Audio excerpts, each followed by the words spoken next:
The Mazda lineup of SUVs will provide safety, performance, and capability on your journey ahead. From the three-row Mazda CX-9 to the first-ever Mazda CX-50, our sales team is ready to guide you to the SUV for your lifestyle. Shop the Omaha Metro's exclusive Mazda dealers at Woodhouse Mazda in Bellevue or Woodhouse Place Mazda. Visit us online for your next Mazda SUV at woodhousemazda.com.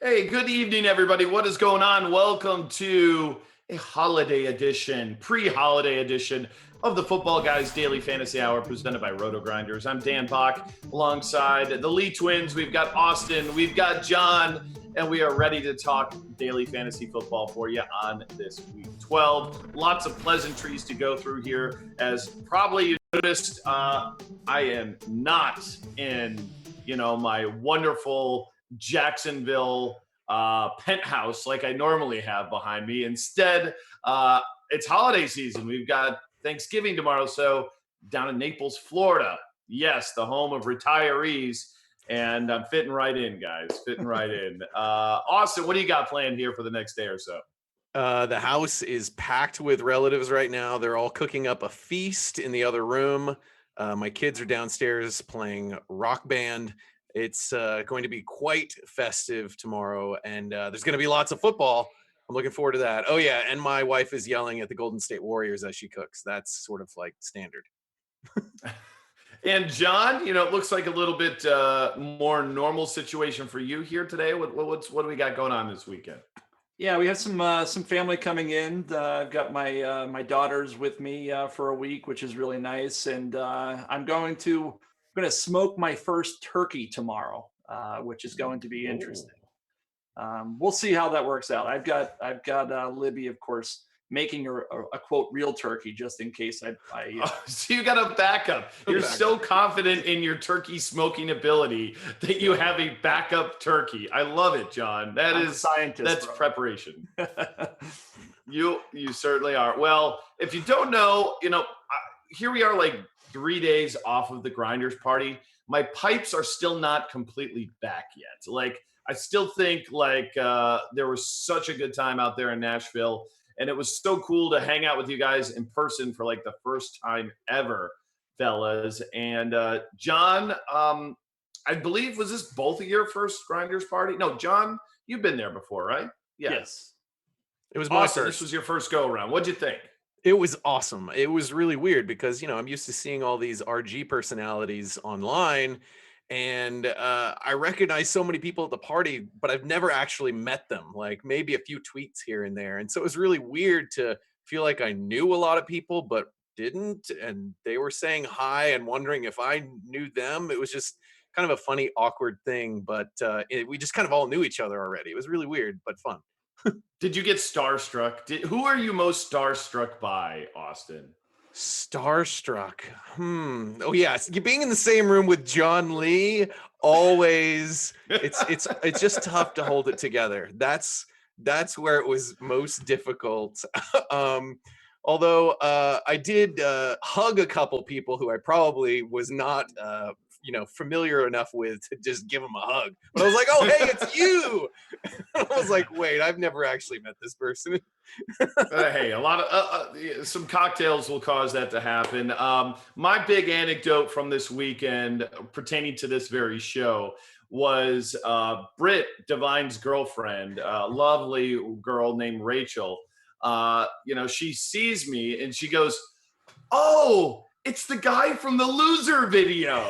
And I was like, what? She's like, you're always doing those loser videos.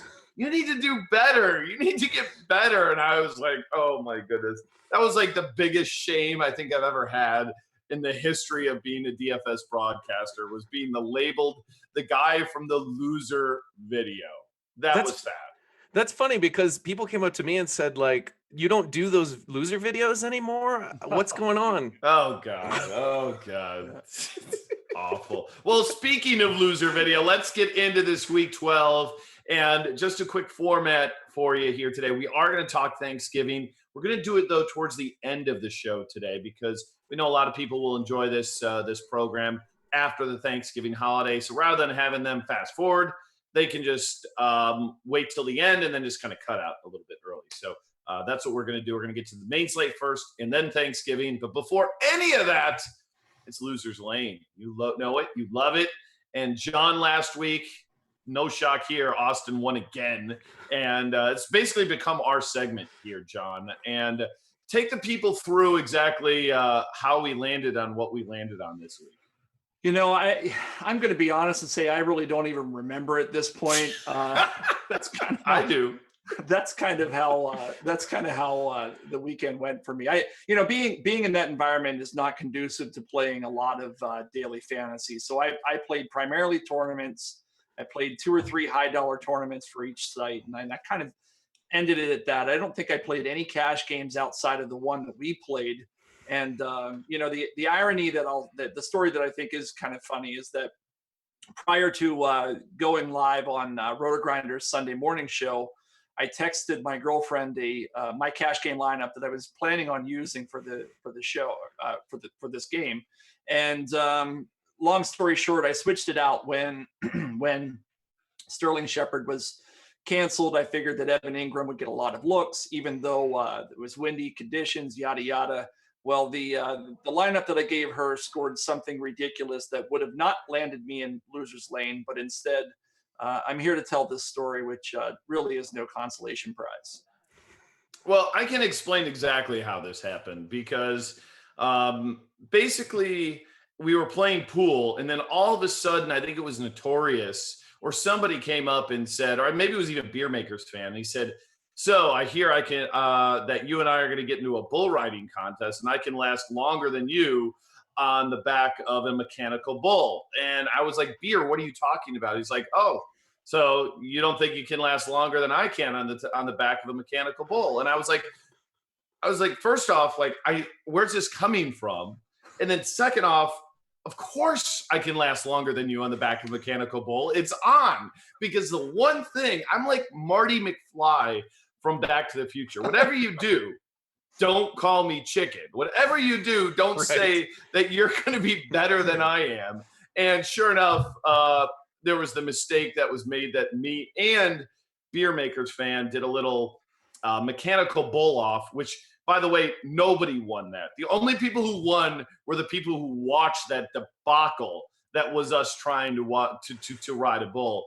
But in the process of this whole challenge going on, John's girlfriend, Libby, said, "Oh, John's ridden a bull before." And we said, "Excuse me?" She's like, "Yeah, I've got the video right here on my phone." Next thing you know, ladies and gentlemen, John loses. It's Loser's Lane. And Austin just knows how to edit videos. So without any further ado, welcome John Lee, another stroll down Loser's Lane. And you will find me on Loser's Lane. Cause I'm the week's loser, yes, I'm the real loser. All you other big losers can hail the king. My lineups were dead for the night. When you add up all of those inches, it'll be the difference between winning and losing. This is why this show is like no other in fantasy sports. You don't find that anywhere else.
John.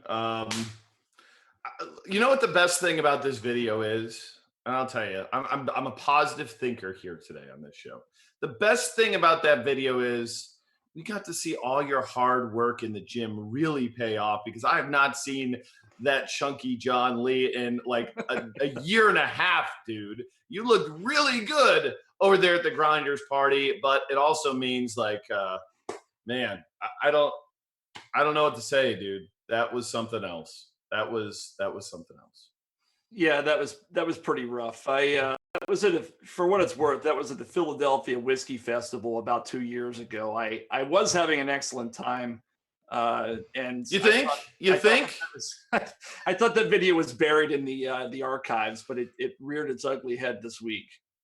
Yeah, what I thought was an interesting choice was, while John was happy at the Nashville party, I suggested after he lost, hey, if you don't want to spend time on a video, just get Libby to send me that bull riding video and I'll take care of the rest. And you certainly did. Yeah, that's the best deal I was going to get. So I mean, on that end, it was more about time than my dignity at this point. I mean, we're week 12. I've got nothing left. So, Yeah, I think you got rid of everything last week when you cross-dressed, John. I mean, that was the nut low when it comes down to it. So, all right, let's get into this week 12, guys. And again, we're going to get to Thanksgiving, I promise, towards the end of the show. Let's hit up the main slate here, John. And we're going to roll with some injuries here. And, we've got a couple of concussions here. What, Brissett and Cutler? Is that what we're seeing? You know, it's a weird week in terms of prep, by the way, for all of us, because it's like double the work. Like normally we're just concentrating on one thing now, but you've got Thursday being so important this week that it kind of is thrown off the prep. So what exactly are we got on that concussion front with Cutler and Brissett? Yeah, so I mean, Brissett is practicing, and he has been limited in practice, but word out of Indianapolis is that tomorrow after practice, that is Thursday, Thanksgiving after practice, he will undergo whatever it is that the concussion protocol entails, and it's looking as though he is likely to play this weekend against Tennessee. A little preview. I like that game quite a bit. So Brissett, I hope he is playing, because the prospect of Scott Tolzien leading that offense against Tennessee is not appealing to me. Jay Cutler, on the other hand, things are not looking quite as good in this case. He did not practice today. That is Wednesday. And that likely means Matt Moore will be leading that offense against New England as 16-point dogs this weekend. Probably a situation I'm going to avoid altogether. And then we also had Nathan Peterman. Austin, only 5 interceptions in your debut in one half of football. I mean, I don't really think you deserve to, get the boot. But Tyrod Taylor going to be back under center here today in a matchup versus Kansas City, which, literally like 3 weeks ago, we would have looked at that and been like, ooh, Kansas City Buffalo. This could be a really good one. And Buffalo has gone absolutely in the tank. Kansas City, for their own right, they lost to the Giants last week. I mean, not a really good situation there. But what's your thoughts on Tyrod, this week after what we saw last week with Nathan Peterman and him getting, obviously benched?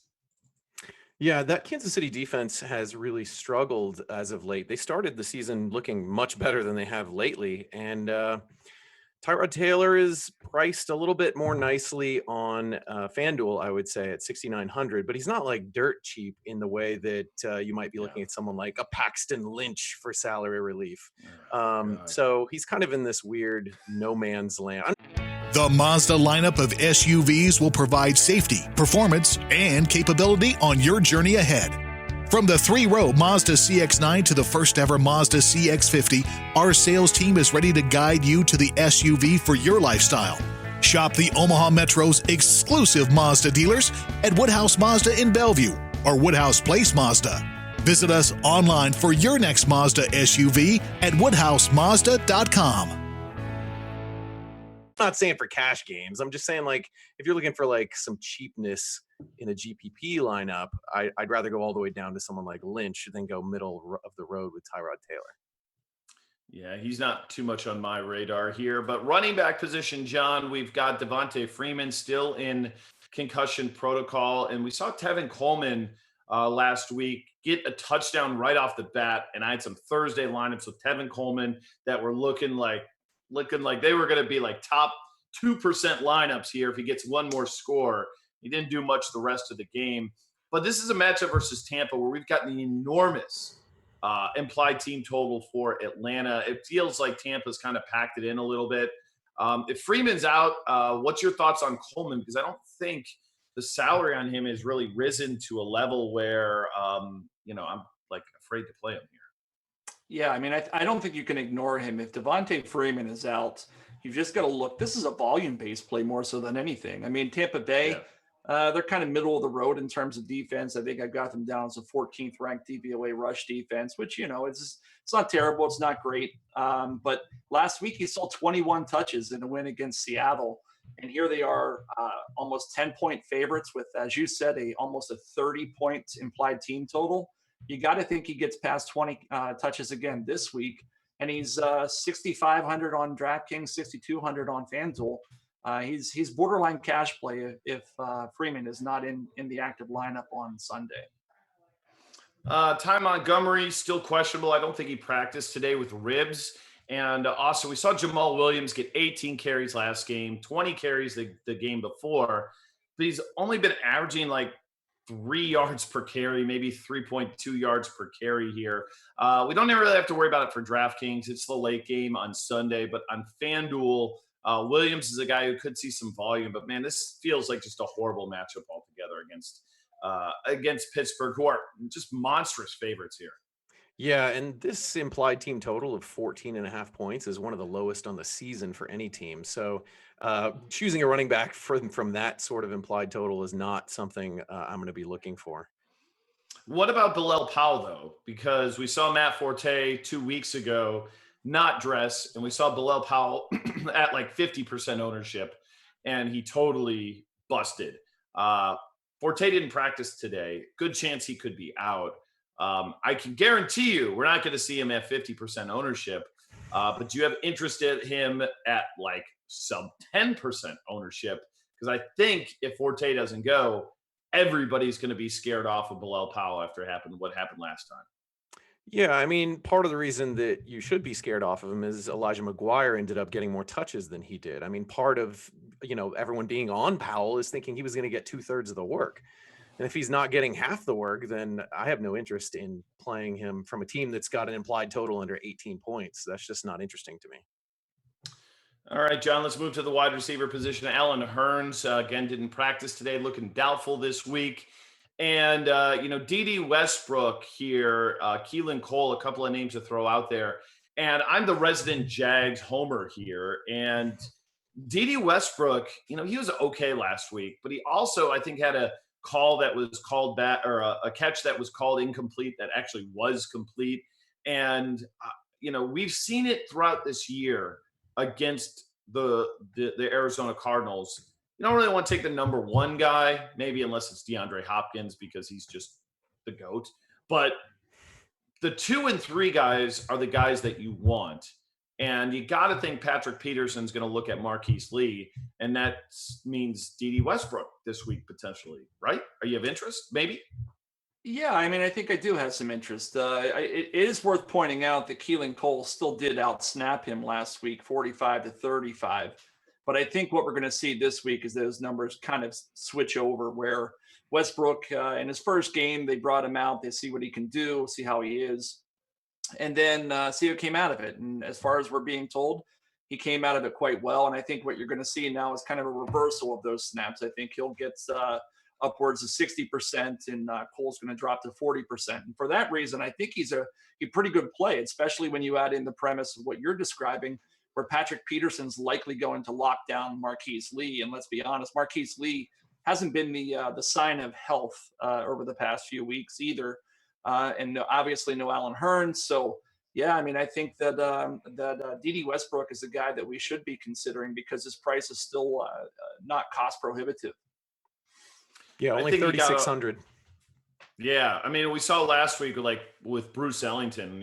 When you get those 3K guys that you feel are going to get volume, you kind of go there. I don't know. I don't feel as confident that necessarily the volume is going to be there as I did last week with Ellington. We still have some time, obviously, before the games kick off to see how the injuries go and how the matchups potentially will go. And but he's definitely a guy who I think has huge upside. But Blake Bortles still kind of worries me just a little bit in this game, but definitely a name to consider, especially GPPs. I wouldn't roll him in cash quite yet.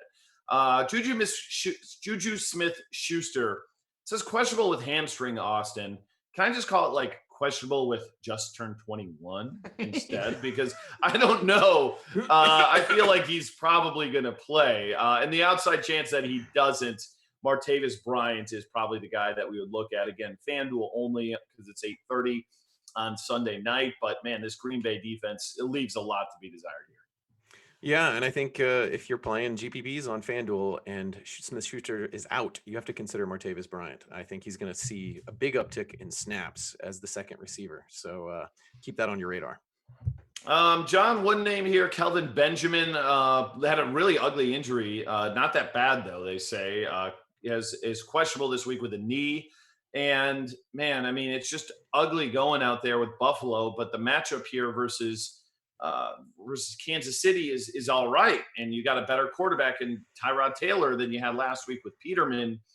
If Benjamin would be sitting, is there anybody we can consider in the pass game? Because they're all going to be dirt cheap. I mean, that's the one thing about it is there's going to be passes that still leave the quarterback's hand. It's got to go somewhere. I'm not playing Benjamin even if he is healthy, but is there a 3K option potentially there for Buffalo that we could maybe throw in GPPs? Yeah, I mean, I think there's a guy, if you look at snap counts alone, it's kind of similar to the last thing I talked about. Brandon Tate actually was second on the team in wide receivers with 76% of the snaps last week. But he actually tied Deontay Thompson with targets. Or actually, I take that back. He outsnapped Deontay Thompson, but he only had 5 targets versus Deontay Thompson's 8 targets. And so I think that Deontay is the guy we have to be looking at. He's shown good rapport with Tyrod most of the season. And frankly, Brandon Tate's been a part of this team for the past 2 years and really hasn't gotten on the field despite all of the problems that this Buffalo wide receiving core has had in 2017. This is a great spot for Deontay Thompson against, might we say, Darrelle Revis in his first game of 2017. Listen, I see this on our sheet, and I thought it was a joke. They really signed this guy? They signed him this evening. It'll be really interesting to watch him because is he better or worse than Phillip Gaines? I don't know. I mean, he was really bad last year, and the black mark against him was that he was about 30 pounds overweight. And at his height, being 30 pounds overweight is, and what he does for a living is a big, detractant, so to speak. So let's see what he brings to the table if he's in shape. That said, it's not going to scare me off of Deontay Thompson at 3,700 or 4,600 because those are just too cheap for the type of volume that they should be seeing in the passing game. I like how you said, especially in this line of work. I was just imagining sitting at a corporate job and my manager coming up and being like, Austin's work hasn't been so good. And then the other manager's like, yeah, he's put on about 30 pounds, not really able to sit at the computer so well anymore.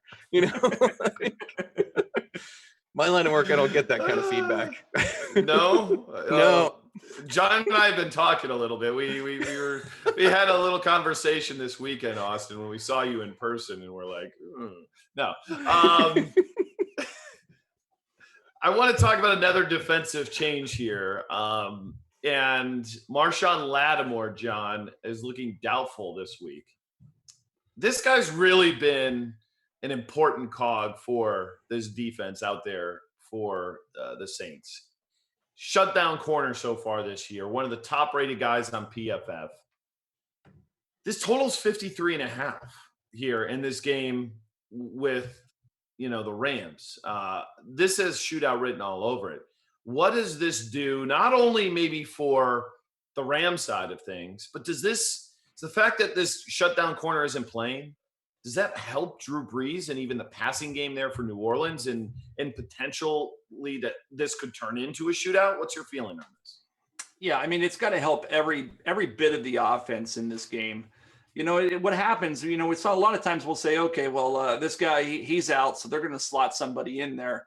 And that's a very superficial way of thinking about it. But a lot of times what happens, you have a guy that plays over here typically, and they say, well, he's best in this position. So now this guy has to move over here. And before you know it, you have 2 or 3 guys playing out of position in situations that they're not comfortable with. And that's exactly what's going to happen this week. You're likely going to see Devontae Harris slide into the slot, and PJ Williams, who was a safety, who moved into the nickel corner position, now is going to go to the perimeter to try to fill that gap. This secondary is going to be suspect this weekend, and I think Jared Goff's in a great position to take advantage of it, and that kind of has a snowball effect, as you just laid out for us. This could be a very, very high-scoring game. It does sound like Kenny Vaccaro is going to be back in this game after missing 2 games. I mean, he's certainly no Marshawn Lattimore, but it's one more body, right? I mean, it's one more corner getting back.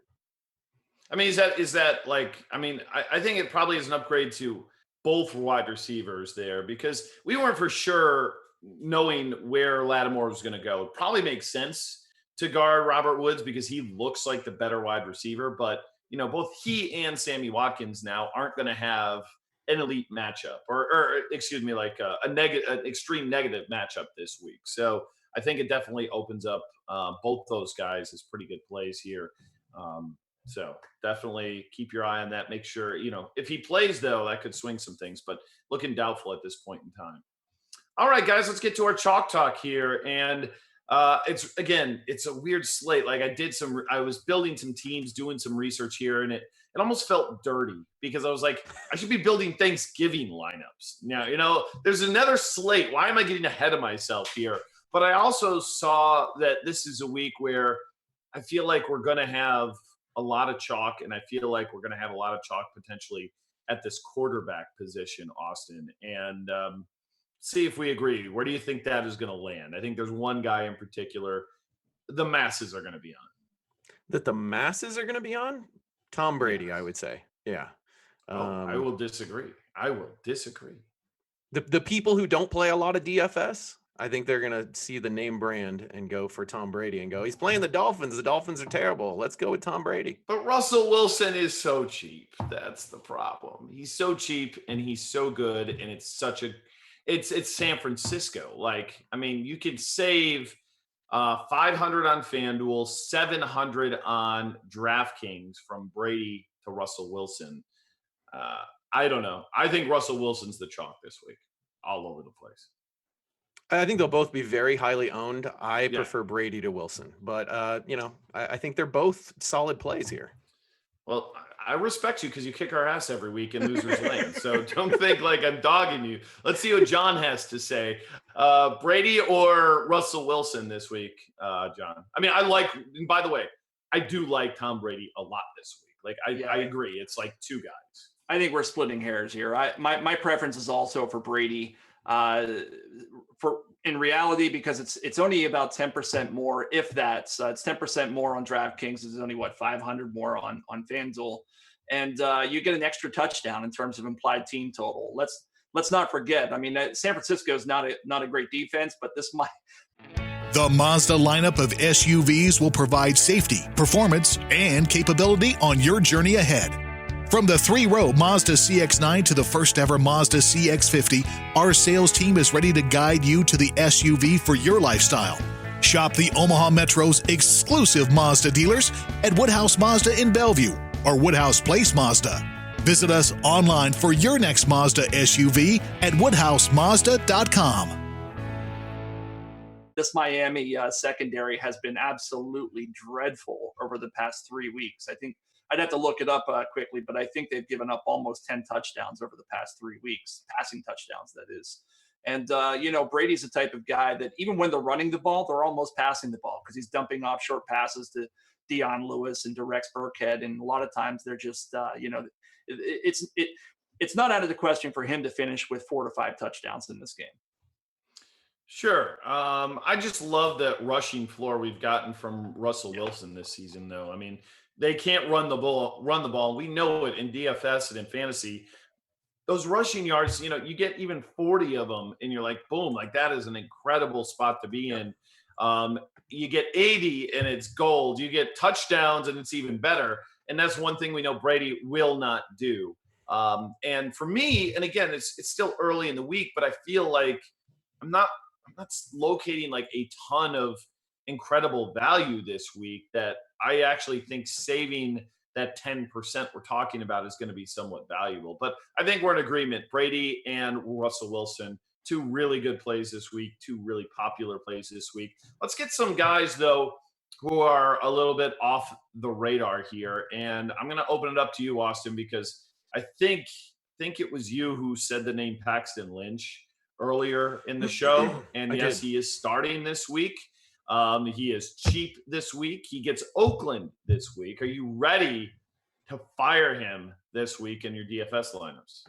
Not in cash, but I'd love to stack him up in a GPP. It. Yeah, I'm not going that. I mean, he's only 4,400 on DK. 4,400 on DK is crazy cheap for a guy going against Oakland, who has a little bit of playing experience. It's not like they're rolling out a rookie here. So I think this is a good matchup to exploit. All right. So would you agree with that, John? You think it's GPP viable? He's definitely GPP viable. I mean, that Oakland defense is, especially the secondary, is beaten up. They've been battered. 4,400. You just got to do a couple quick out passes to Manny Sanders or Demaryius Thomas, and those guys can do it all after the catch. 4,400 on DraftKings. I think he's definitely in play. All right. If you're firing, let's just go 100. Nice round number, John. 100 lineups. How many would you have Paxton Lynch on, do you believe? And again, subject to change without notice. We're doing this on Wednesday. Sure. So if he does 100 lineups, don't get mad at him if it's not on the number. I would say 10 to 12. I think that's about right for me. Yeah. Yep. I was going to say 10. Get on board with that. Because you can build some really sexy lineups with a 4.4 K quarterback on DraftKings. I'm going to throw another name out that I'm kind of interested in. Matt Ryan this week against Tampa Bay. I know last week or on Monday Night Football did not have a lot of yardage, but did get 10 more targets, I think, over to Julio Jones. And Tampa Bay's just been so awful against the pass this season. And I realize, like, Matt Ryan has not put up the numbers that we saw in years past, but we've got a $6,400 salary on DraftKings, 76 over there on FanDuel. That's $1,000 less than Russell Wilson. That's about $1,500 less than Tom Brady. Again, I'm talking purely, can he get me 3 touchdowns? And what's his ownership level going to be? And does he have an easy guy to pair up with this week? And I think Julio, he's one of my favorite targets this weekend. So I'm going to go back and probably lose more money chasing a Matt Ryan 4-touchdown game, but I'm going to do it anyway. John, you got any other QBs or situations that you like this week? No, I think we've talked about the majority of them. I'll throw in Cam Newton against the Jets. I think Cam Newton's going to be a much better quarterback with his favorite receiver returning this week, that being Greg Olsen, tight end position. He's fairly cheap at 6,000 on DraftKings. I feel like that's too low for him, and 8,000 on FanDuel. Especially if he's going to run like he did the last few weeks. Like that's what we didn't see from him last year. And very good point there. Austin, let's get to the running back position. And, we're starting to see these top guys kind of just, basically stand out from the rest of the running backs out there. It's Gurley, it's Bell, it's McCoy, and it's the two guys from New Orleans. How do you kind of rank these guys, this week? Obviously, Le'Veon Bell not on the DraftKings slate, but very viable on FanDuel. Dang you, DraftKings. Change that next year. But what's your feeling on the top end guys here this week? Anybody stand out? Yeah, I mean, first of all, at running back, it feels like FanDuel has lowered the price of the top end of their running backs this week. When I use my evaluator tool over at FootballGuys to kind of compare site pricing, they all feel like they're well priced to play on FanDuel, a lot of the top guys. So I don't know if they're trying to entice people to go back to paying up for 2 running backs or what. They feel weirdly cheap. But in terms of answering your question, who I like the most, I've still got Ingram at the top of my list here. Even though they're underdogs, we saw when they got behind, they still played really casual and kept running until they just really couldn't stand it anymore. And so as long as they're within one score, I see them using Ingram a lot. Plus, they're going up against the Rams, who are pretty good about stopping pass catching backs. So I think that Kamara is not a guy I want to play this week. They're going to lean more on Ingram. What do you think, John?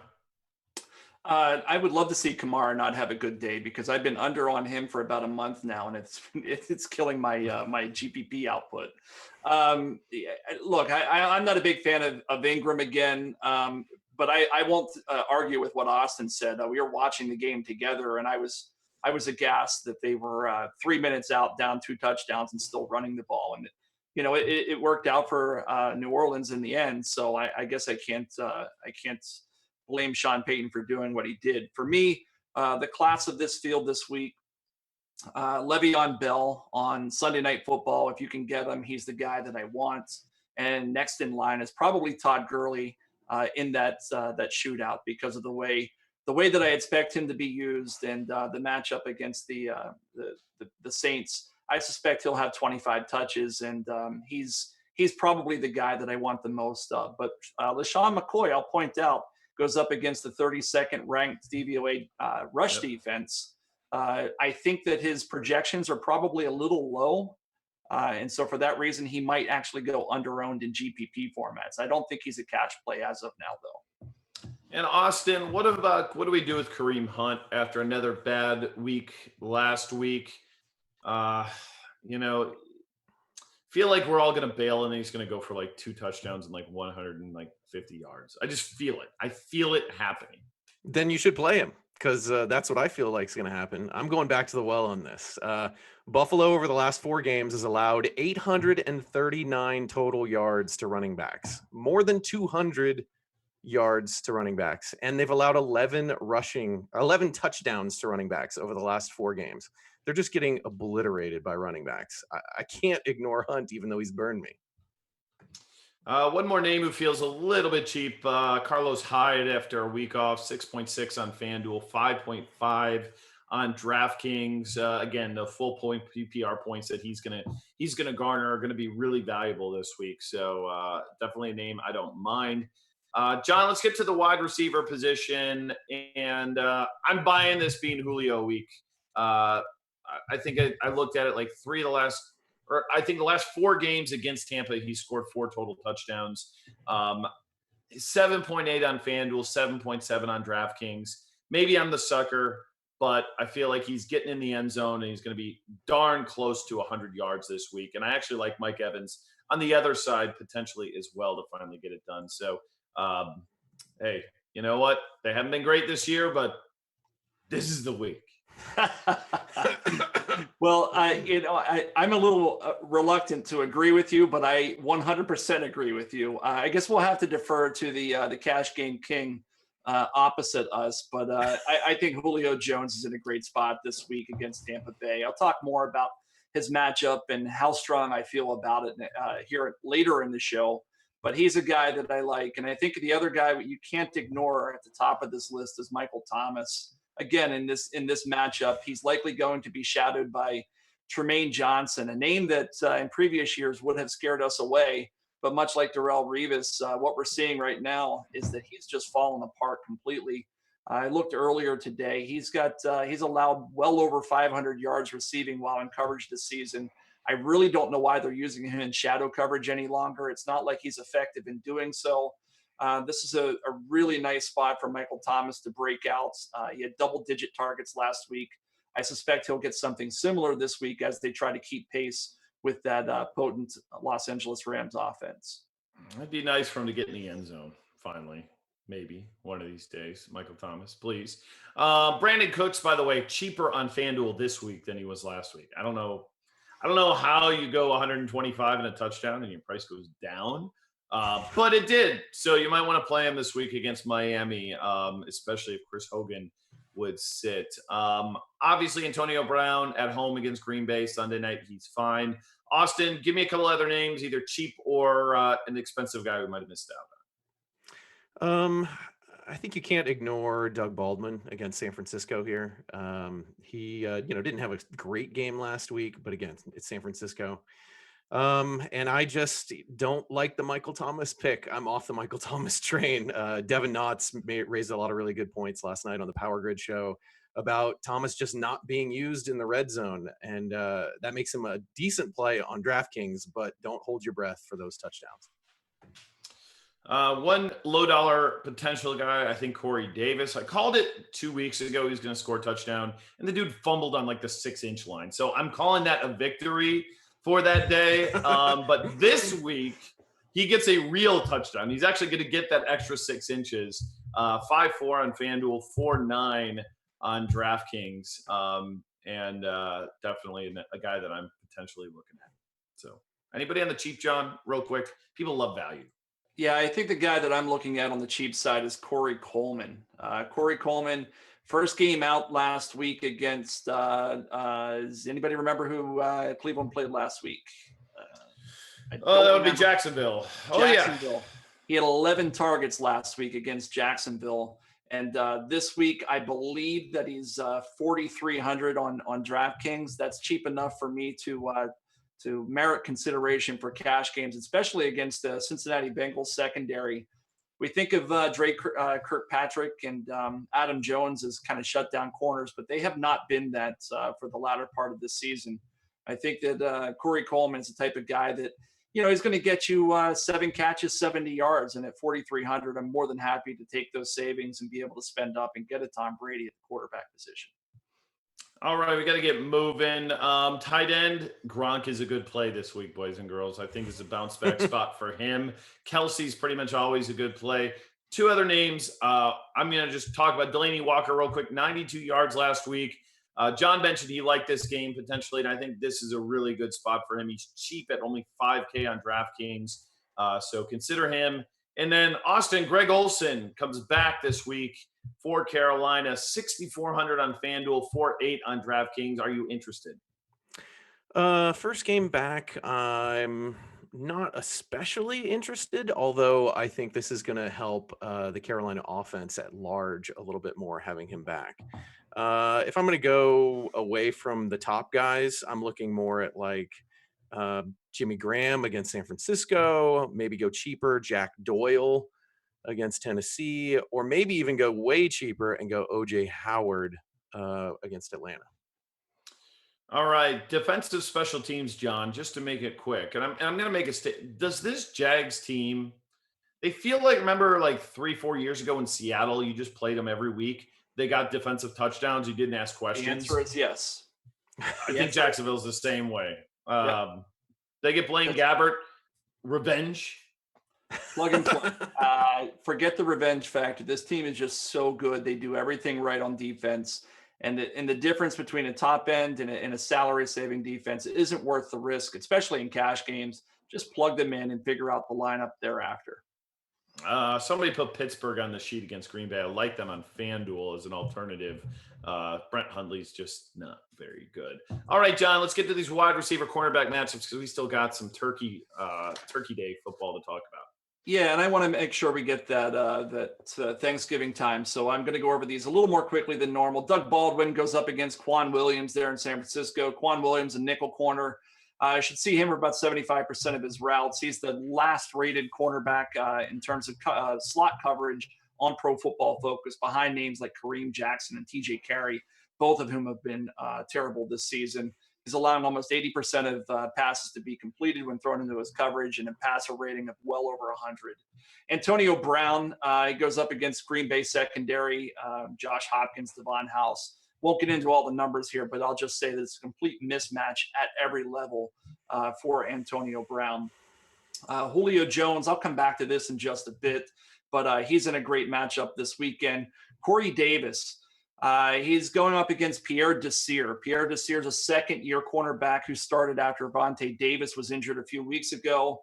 In 4 games, he's already allowed 3 touchdowns, and he's allowing well over a 110 quarterback rating.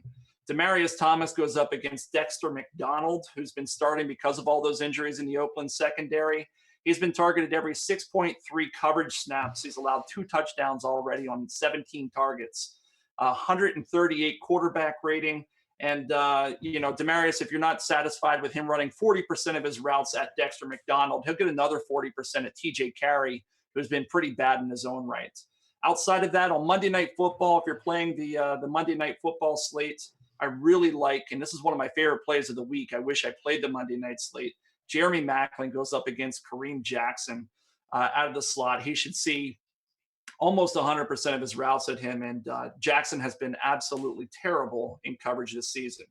Marquise Lee, as we pointed out, these are avoids for the record. Marquise Lee is going to go up against Patrick Peterson in shadow coverage. Peterson had a little lapse in coverage last week against DeAndre Hopkins, which I think we'll all agree is somewhat acceptable. But he's good enough that he's going to shut down Marquise Lee this weekend. Maybe that gives some overflow action to the other side with D.D. Westbrook. A.J. Green is an interesting scenario. He'll go up against Devin McCourty, the number 3 overall rated cornerback on Pro Football Focus. McCourty shut down a lot of people this year, but A.J. Green traditionally has beaten this secondary. So I think for me, it's going to be a wait and see. When we start seeing these ownership reports coming out from Chris Jimino and Steve Buzzard, my decision on that is going to be based on how high or how low A.J. Green is owned. And then, of course, any Arizona receivers not named Larry Fitzgerald are going to see those perimeter cornerbacks there in Jacksonville. I want zero part of it. But Larry Fitzgerald is definitely in play out of the slot because that overflow action we talked about on the other side of the ball with D.D. Westbrook should be flowing in the direction of Larry Fitzgerald. All right, let's get to Fool's Gold bounce back. Austin, I'm going to lead off with you. What are you rolling with this week?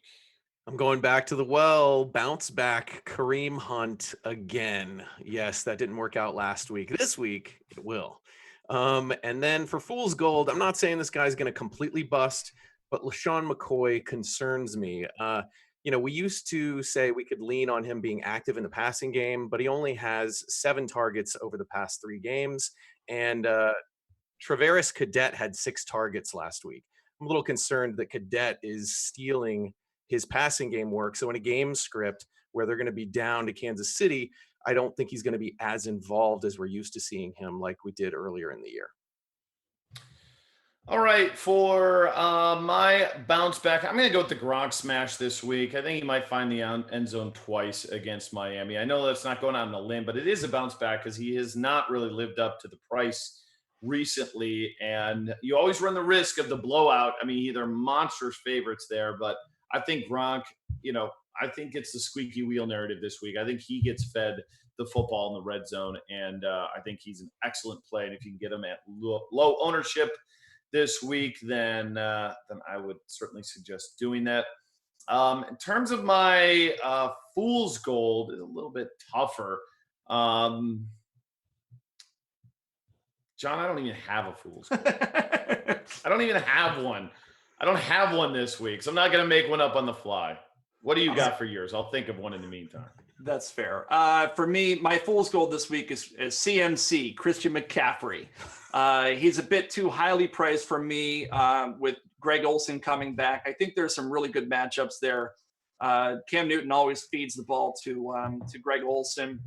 And then running out of the slot, Russell Shepard has a really good matchup against Buster Screen, so he should be open. I still think that CMC is going to be part of this offense. I just don't think that he's worth the price that's being asked with Greg Olsen on the field. So I probably will fade him to a large degree this weekend. And then my bounce back candidate is Julio Jones. He's going to run most of his routes at Brent Grimes and Robert McLean. Last week against this Tampa Bay secondary, names like Kenny Stills and Jarvis Landry with Jay Cutler throwing the ball finished 13 catches, 275 yards, and a pair of touchdowns. The week prior to that, they gave up 4 passing touchdowns to Cam Newton, who did not have the aforementioned Greg Olsen on the field. It's just a really great situation for Julio to finally bust out, and he's fairly cheaply priced at under $8K on both sites. All right, Adrian Peterson, there's my Fool's Gold, although, he hasn't really been good lately. But that Jags rush defense with Marcel Darius has transformed into much better, light years better than they were before. So don't be playing him this week. All right, let's get to our turkey time here, guys. Austin, who are your core plays? Who are the guys? I want to start out with like cash game plays that you're looking at for your Thanksgiving slate, and then we'll get into the off the board picks because I think you got to talk about both here. You do have to talk about both. Honestly, I don't like playing cash game slates with less than 5 games in them. I feel like the less decisions there are to make, the more my edge is removed. Now, I know there's probably going to be more casual players playing on Thanksgiving to offset that. There you go. You nailed it. Fair. But with the smaller player pool, I still feel like I've got more of an advantage on a main slate on a regular week. So I lean more into the GPPs. Plus, that gives me a little bit more family time to not have to build and stress out over so many lineups. Okay, well, then let's hear your GPP plays. I'll stick to the cash plays. Great. I like going down the quarterback list a little bit. I'm not going to drop all the way down to the Giants with the lowest implied team total, but I like Matthew Stafford as a GPP play. Staying away from Marvin Jones, who's probably going to get shadow coverage from Xavier Rhodes like he did in week 4. But I like stacking him up with Tate and Golladay and then Thielen on the other side of the ball. All right, John, I think if you're playing cash, you're playing Kirk Cousins as your quarterback. I cannot find a justification not to play him based on, the matchup here versus the Giants. He's so consistent compared to the other quarterbacks out there. And I feel like it's not a smash spot for him, but our options are not great. I'm in Cousins for cash. I'm fine with even Cousins for GPP, mainly because I think that like the one unique thing about this slate, John, is there's nobody you like have to have. Like I swear we've always had Bell or Brown on Thanksgiving like the last 2 or 3 years. We've had these big name guys. Melvin Gordon is like the most expensive player we have on this slate, and nobody really loves Melvin Gordon right now. So I think ownership's going to be really spread out in this slate, even for cash. I think that Melvin Gordon's going to be 70+% owned. That's nuts. That's freaking crazy. But who else are you going to feel? Who else do you feel confident in at running back in cash? I mean, the running back landscape is pretty poor this. You feel comfortable with Melvin Gordon? That's why you play cash today, because Melvin Gordon's going to bust this week, and he's going to be 70% owned. Look, I mean, that's why you play cash. I wrote up a 3,000 word article on this Thanksgiving Day slate. I'm urging everybody to go out. It's free this week. Everything Football Guys is for Thanksgiving Day is free this week. So just check me out on Twitter at Tip and Pick. You'll find a link to it. And I talk about this very thing, Dan, Melvin Gordon. The biggest decision you're going to make for GPPs is whether or not to roster Melvin Gordon, who's going to be like 70% owned. That's my guess. I could be wrong, but I think he's going to be that highly owned because people are just going to look and say, here's my choices. Alfred Morris, Samaje Perine, Jerick McKinnon, Theo Riddick, Melvin Gordon. Oh, I know him. And then they're going to throw him in there at 8,100 because they can. And they're going to start their rosters that way. I think he'll be way highly owned.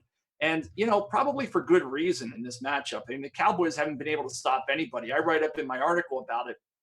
Sean Lee. He's terrible, John. He's terrible. Sean Lee isn't going to play. In the 4 games that Lee hasn't played, opposing teams were averaging 141 rushing yards per game. And every other game that he has played, nobody's surpassed 100 yards. No team, not just the player, no team has surpassed 100 yards against them. That's a huge difference. The only saving grace you have there, maybe for cash games, Dan, and I agree with you. Kirk Cousins is definitely the play in cash games. The New York Giants are allowing the second most points to the quarterback position this season, and they had allowed 20-plus fantasy points to 6 consecutive quarterbacks prior to last week's game when the wind finally saved them because it was going at 25 miles an hour.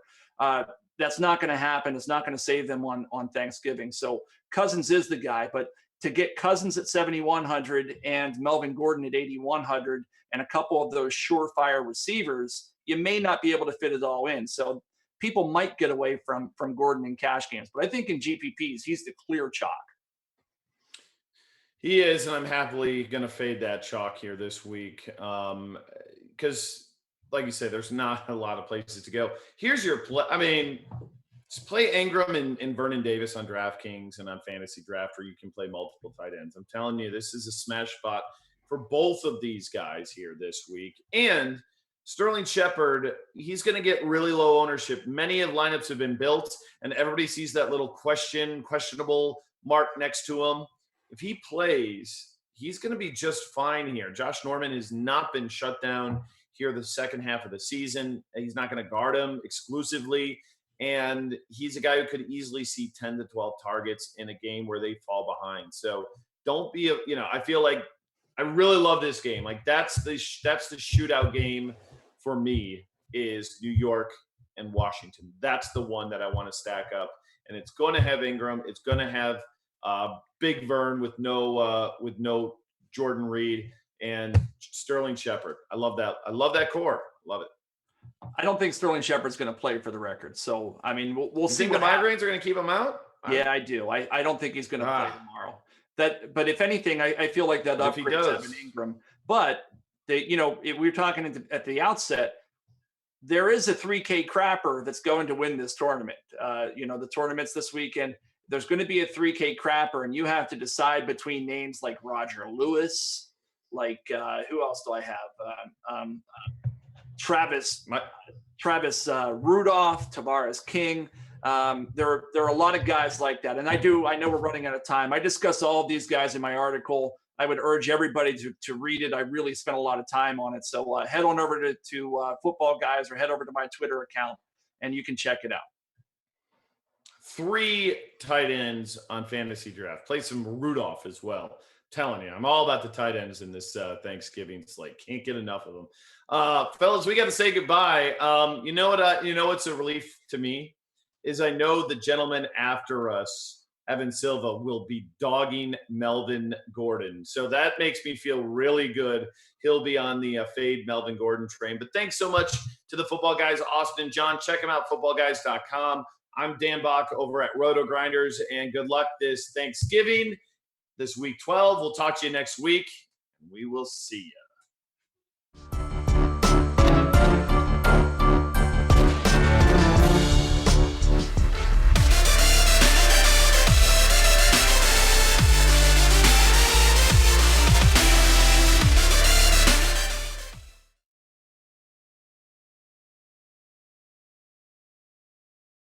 The Mazda lineup of SUVs will provide safety, performance, and capability on your journey ahead.